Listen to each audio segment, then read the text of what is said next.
Energy exports are the Kremlin's main source of foreign exchange earnings. These revenues allow Russia to continue its war against Ukraine, despite 13 EU sanctions packages and restrictions imposed by the US and Kyiv's allies. Moscow manages to earn billions of dollars from raw materials exports.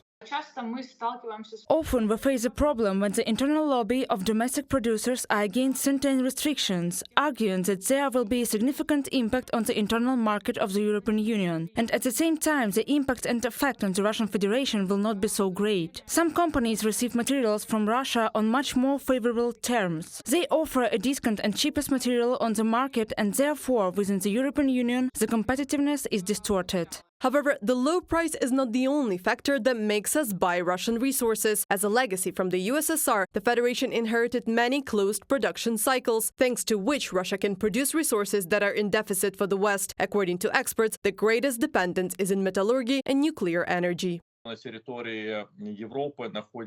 There are about 20 blocks in Europe that were built during the Soviet Union, and Rosatom continues to supply fuel there. Because when it was decided in the 90s that Russia would be able to supply it, they simply stopped these production facilities. They will not be able to cut off so quickly. For example, with titanium or aluminium. It is a very energy-intensive production with cheap electricity needed, and Russia occupies a very important niche here.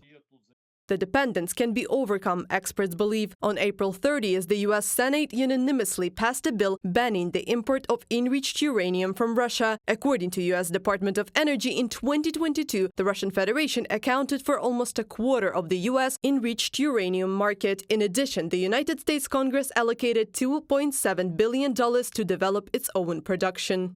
Wyoming has the uranium to replace Russian imports, and we're ready to use it. Our bipartisan legislation will help defund Russia's war machine, revive American uranium production, and jumpstart investments in America's nuclear fuel supply chain. John Barrasso, United States Senator from Wyoming, from the Voice of America publication.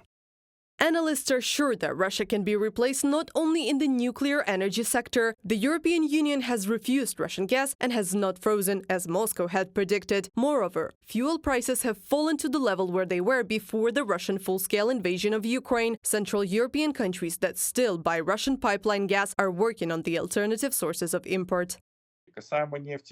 As for oil and gas, of course, it is easier, because many countries have oil. The United States itself is the largest producer of oil and gas. It is theoretically possible to expand aluminium production. It could be Norway, because they have a lot of hydroelectric power stations, they have very cheap electricity.